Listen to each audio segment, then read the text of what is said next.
Good morning all of you. बेटा आज की जो हमारी संस्कृत की जो क्लास है उसके अंतर्गत हम अध्ययन करने जा रहे हैं हमारे ग्रामर के टॉपिक जो है संधि को।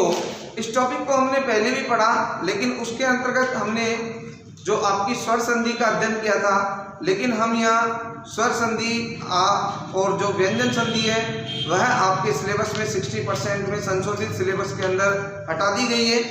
सिर्फ अब जो आपकी संधि आने वाली है वह है विसर्ग संधि। इस विसर्ग संधि की जो पहली संधि है जिसका नाम है सत्व विसर्ग संधि, इसके बारे में आज हम अध्ययन करेंगे। सबसे पहले तो बात करते हैं विसर्ग संधि।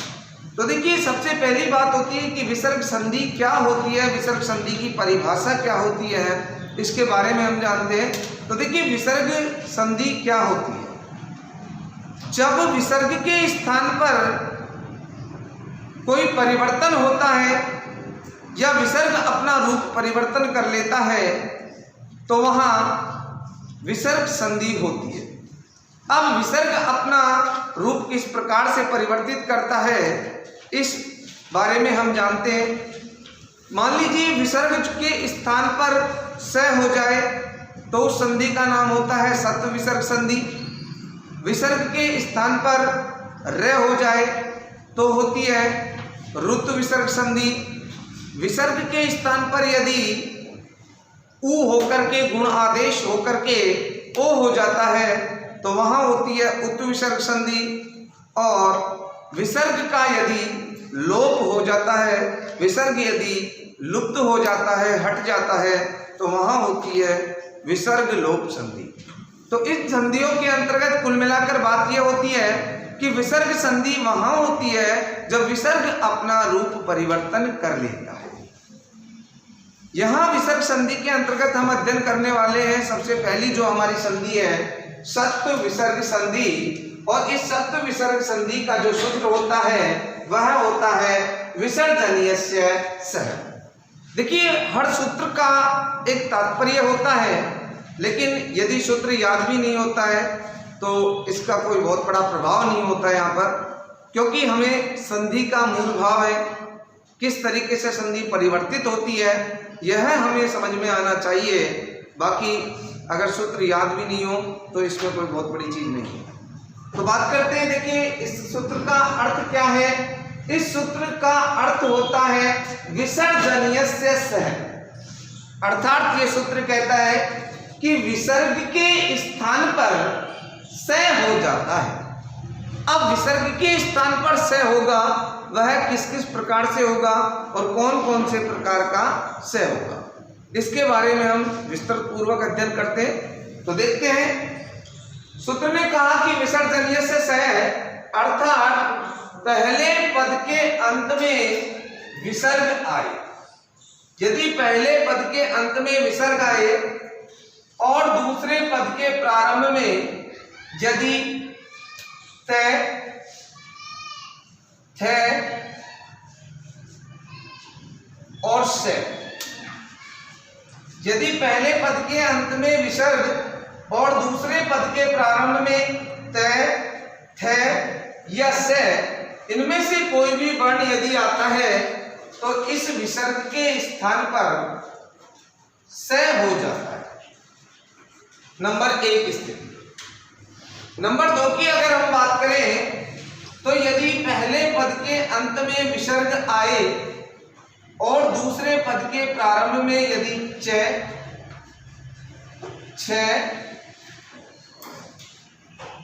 या से,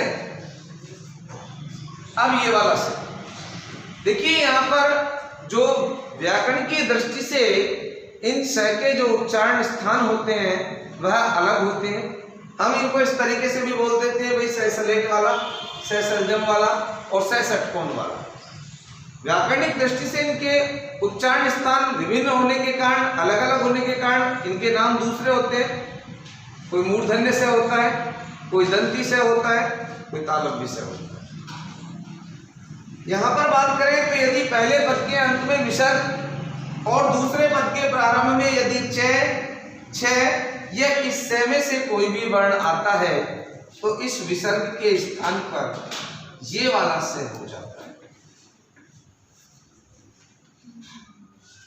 तीसरी स्थिति के बारे में बात करते हैं।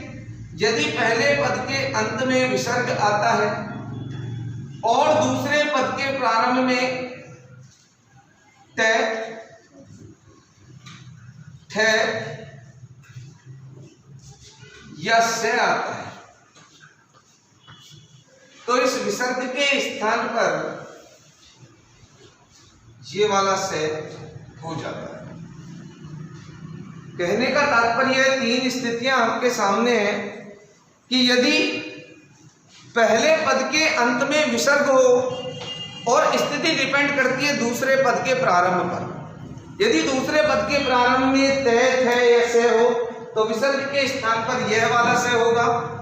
यदि पहले पद के अंत में विसर्ग के पश्चात और दूसरे पद के प्रारंभ में च, छ और से में से हो तो इस विसर्ग के स्थान पर ये से होगा।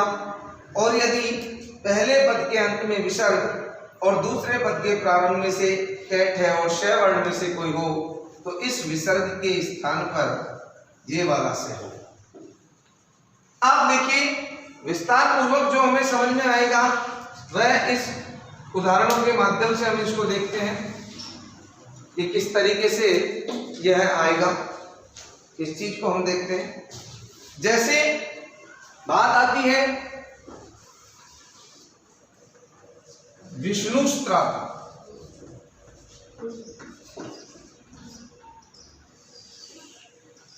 इस पद का, इस संधि युक्त पद का यदि हम विच्छेद करते हैं तो होता है विष्णु प्लस त्रा। अब देखिए यहां पर पहले पद के अंत में विसर्ग है और दूसरे पद के प्रारंभ में त्रय। त्रय एक संयुक्त वर्ण है और यह तय और रे से मिलकर के बनता है, तो यहां पर हमें तय दिखाई दे रहा है। तो देखिए पहले पद के अंत में विसर्ग और दूसरे पद के प्रारंभ में तय वर्ण आता है तो उसकी विसर्ग के स्थान पर से हो जाता है। तो देखिए यहाँ पर विष्णु ऐसा का ऐसा ही, और ये विसर्ग के स्थान पर आधा से हो चुका है और त्राता शब्द हमने इसमें जोड़ दिया। तो इससे सिद्ध होता है कि विसर्ग के स्थान पर क्या हुआ है, से हुआ है। तो अन्य उदाहरण और हम देखते हैं। रामष्ट,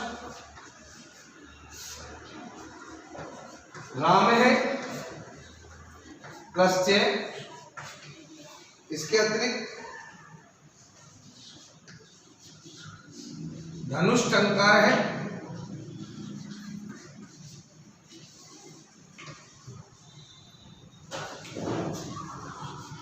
धनु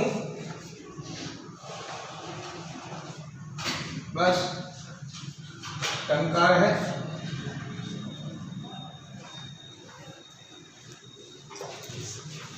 तो ये थे इस सत्व विसर्ग संधि के उदाहरण।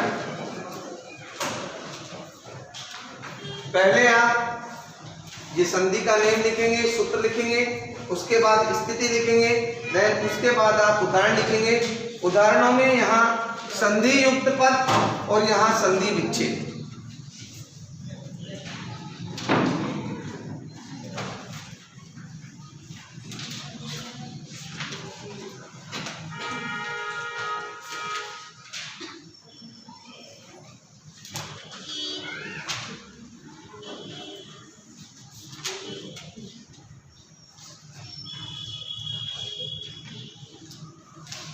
नेक्स्ट है निश्चलय, नी बस चलय,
नेक्स्ट टाइम आप हाथों हाथ नोट करते रहे।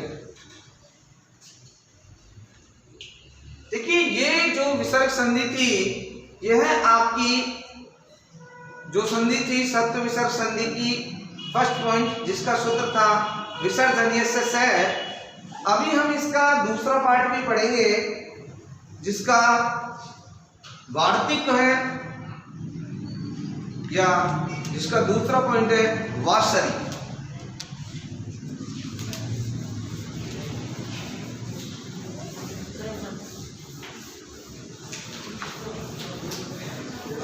इसके ही सत्व विसर्ग संधि के ही हम दूसरे पॉइंट को, सेकंड पॉइंट को पढ़ रहे हैं, जिसका सूत्र होता है वासरी। और ये वासरी सूत्र क्या कहता है? वासरी जो सूत्र है, यह सूत्र कहता है कि यदि पहले पद के अंत में तो क्या हो, पहले पद के अंत में विसर्ग हो। यह सूत्र कहता है पहले पद के अंत में विसर्ग हो और दूसरे पद के प्रारंभ में श या इन श में से कोई हो, तो हम इस विकल्प से इस विसर्ग के स्थान पर से भी नहीं करें, तो हम विकल्प से इसका विसर्ग ही रहने देते हैं। अर्थात नो चेंज, कोई परिवर्तन नहीं करते हैं।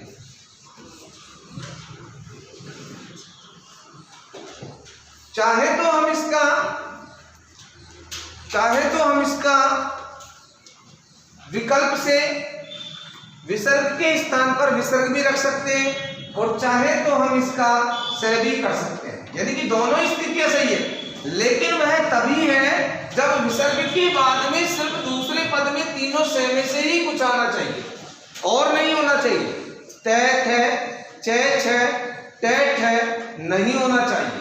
सिर्फ विसर्ग के बाद में इन तीन वर्णों में से, तीनों से में से कोई भी हो, तो हम चाहे तो विसर्ग के स्थान पर, यह बात कहता है वासरी सूत्र।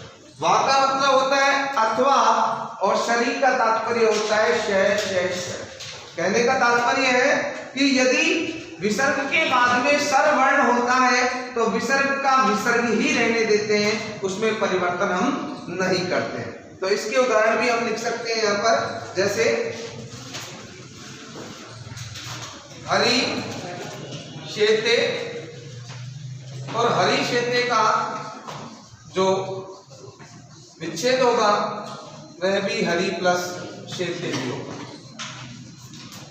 नेक्स्ट एक और उदाहरण लिख सकते हैं, नी संदेह,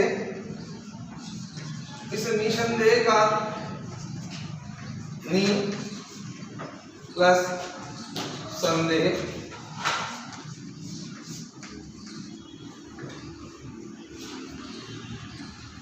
नेक्स्ट है निरपष्ट है, इसका तो संधि विच्छेद होगा निरप है प्लस षष्ठ है। तो यहां पर देखिए पहले पद के अंत में विसर्ग है और दूसरे पद के प्रारंभ में ये से और ये से आया है, तो हमने यहाँ कोई परिवर्तन नहीं किया, सिर्फ हमने प्लस हटाया। और विकल्प से यदि हम चाहें तो इसका से भी बना सकते हैं। यहाँ विसर्ग के स्थान पर से भी हो सकता है, यहाँ पर भी से हो सकता है और यहाँ पर भी से हो सकता है।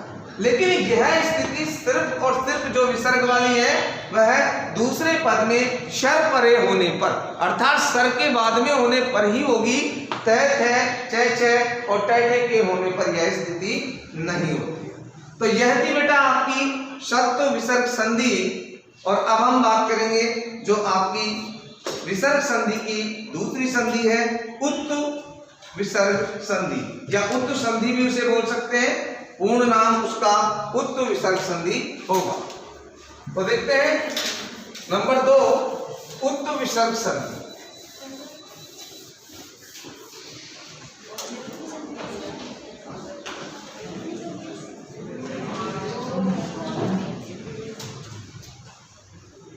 उत्तु विसर्ग संधि के बारे में हम बात करते हैं। तो उत्तु विसर्ग संधि क्या कहती है और किस तरीके से इसके अंतर्गत विसर्ग जो है वह अपना रूप परिवर्तन करता है।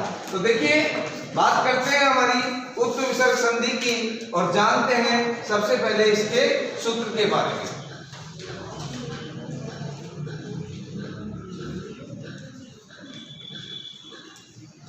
देखिए इसके जो फर्स्ट सूत्र की इसके अंदर भी दो सूत्र आएंगे। इसका जो फर्स्ट सूत्र होगा उसकी बात करते हैं। अतो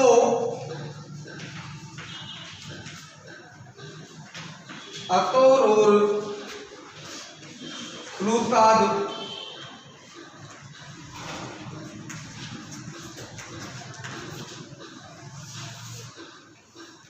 अतो रोर प्लुताद प्लुते।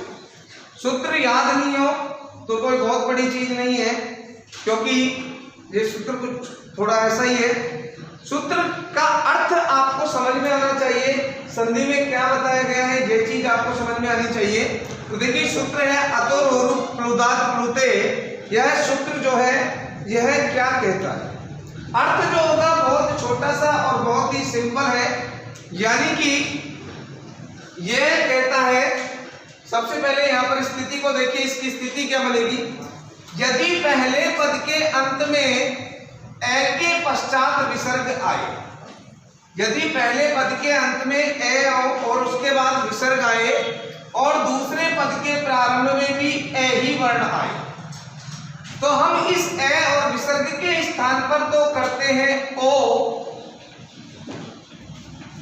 और इस वाले दूसरे वाला जो ए है इसके स्थान पर करते हैं हम अवग्रह। अवग्रह से तात्पर्य है कि ए को अवग्रह का चिन्ह में बनाएंगे, ये जो एस जैसा बनता है। यानी कि बहुत ही सिंपल संधियां हैं, इनके अंदर कुछ भी नहीं है ऐसा कि उत्तर विसर्ग संधि की पहली संधि फर्स्ट जो इसका सूत्र है अतो रोर प्लुताद प्लुते। यह सूत्र कहता है कि यदि पहले पद के अंत में ए के पश्चात विसर्ग आए और दूसरे पद के प्रारंभ में भी ए वर्ण ही आए, तो इस पहले वाले के स्थान पर विसर्ग के स्थान पर ओ और दूसरे वाले ए के स्थान पर करते हैं हम अब। तो देखिए यहाँ पर हम इसके उदाहरणों को देखते हैं। उदाहरणों की बात करेंगे तो संधि युक्त जो पद है वह है कॉपी।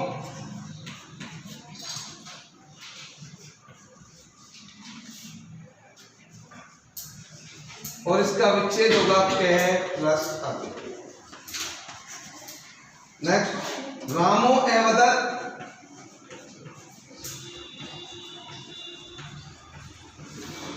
और इसका संधि विच्छेद होगा राम है प्लस एवदत। नेक्स्ट रामोयम,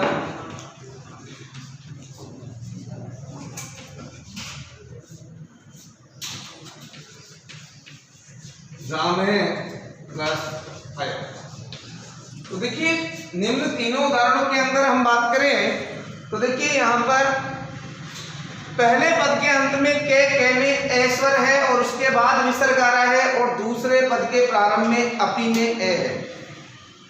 तो इसके अंतर्गत हम पहले पद का विसर्ग और ए के स्थान पर ओ कर दिया को, और दूसरे वाला जो ए है उसका अवग्रह। इसी तरीके से रामे का रामो और दूसरे वाले ए का अवग्रह, और यहाँ पर रामे का रामो और दूसरे वाले ए का अवग्रह हमने कर दिया। यानी कि हमें सिर्फ ये देखना है कि पहले पद के अंत में ए के पश्चात विसर्ग आ रहा है और दूसरे पद में भी यदि ए आ रहा है, स्वर ही आ रहा है, तो पहले वाले का ओ करेंगे और दूसरे वाले का हम क्या करेंगे अवग्रह कर देंगे। तो यह थी आपकी उत्तु विसर्ग संधि की फर्स्ट सूत्र, पहली संधि, जिसका सूत्र था अतो रोर प्लुताद प्लुते। तो इसके अंतर्गत हमने पढ़ा ए विसर्ग प्लस ए के स्थान पर क्या होता है। अब इसी संधि की जो हम दूसरी संधि पढ़ने जा रहे हैं, उत्तु विसर्ग संधि का जो दूसरा सूत्र होगा वह क्या है। इस संधि का दूसरा जो सूत्र होगा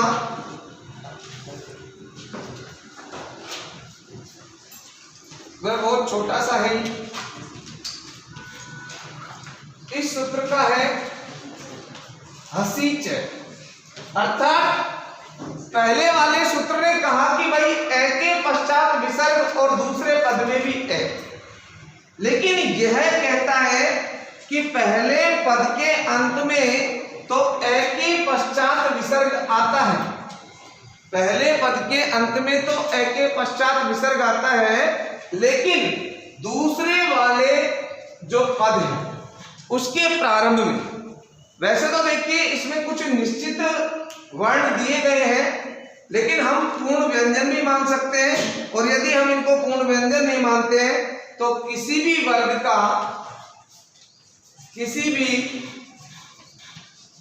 का तीसरा, चौथा या पांचवा वर्ण आए, या फिर है, यह, वह, रे और ले वर्ण। क्या क्या है? पहले पद के अंत में ए के पश्चात विसर्ग आए और दूसरे पद के प्रारंभ में किसी भी वर्ण का तीसरा वर्ण आ जाए, या चौथा वर्ण आ जाए, या पांचवा वर्ण आ जाए, या फिर है, यह, वह, रे, ले यदि आता है तो हम क्या करते हैं, इस विसर्ग के और ए के स्थान पर तो करते हैं ओ,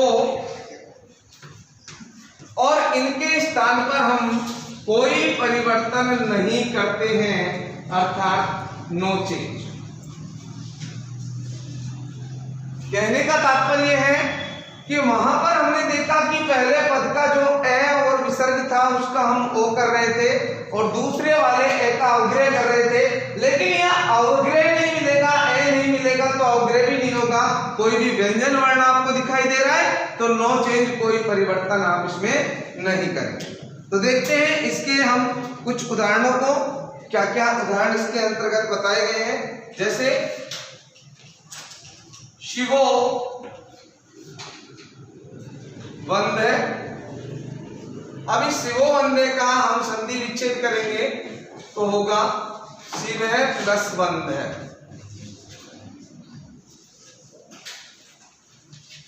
यहां पर देखिए पहले पद के अंत में ए के पश्चात विसर्ग है, दूसरे पद के प्रारंभ में वह वर्ण आ रहा है, स्थिति के अंदर हमें ये दिखाई दे रहा है वह वर्ण, तो हमने यहां तो कर दिया ओ शिवो, और यहां पर वह का कुछ भी नहीं, नो चेंज, कोई परिवर्तन हमने यहां पर नहीं किया। तो देखिए उक्त विसर्ग संधि में एक चीज है कि पहले उ होगा और फिर उसका गुणादेश होता है, और उसका पहले वाले पद में विसर्ग के स्थान पर ओ होता है, लेकिन स्थिति दूसरी वाली है कि यदि ए है तो अवग्रह करना है, और यदि नहीं है, कोई व्यंजन वर्ण है, किसी भी वर्ग का तीसरा, चौथा, पांचवा वर्ण आ जाए, या फिर है, यह, वह, रे, ले में से कोई भी वर्ण हो तो हम उसके स्थान पर कोई भी परिवर्तन नहीं करते हैं, वह वैसा का वैसा ही रहता है। तो देखिए कुछ अन्य उदाहरणों को, जैसे रामो हस्ती, इसके अलावा बालो याती,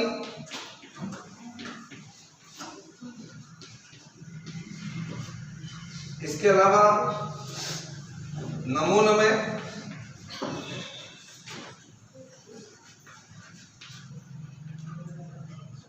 मनोहर,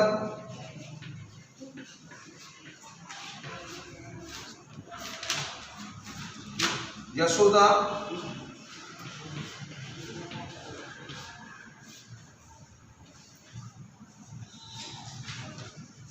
रामे प्लस हस्ती,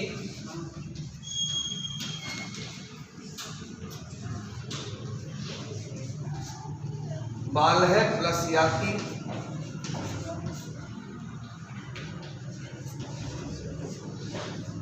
नम है प्लस नम है,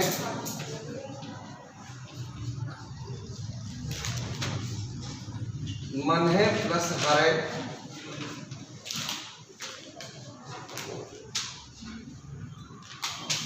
यस है प्लस ता। देखिए पहले पद के अंत में सभी के अंतर्गत ए के पश्चात विसर्ग है और दूसरे पद के प्रारंभ में कोई भी इनमें से वर्ण आपको दूसरे पद की स्थिति का दिखाई दे रहा है तो हम यहाँ पहले पद में तो विसर्ग के स्थान पर ओ करते हैं और दूसरे पद के प्रारंभ में हम कोई भी परिवर्तन नहीं करते।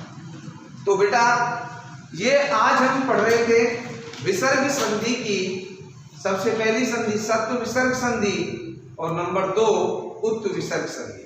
तो आज आपको आपकी संस्कृत की नोटबुक के अंदर ये होमवर्क करना है और साथ ही साथ इसे लर्न भी करना है। Thank you, have a nice day.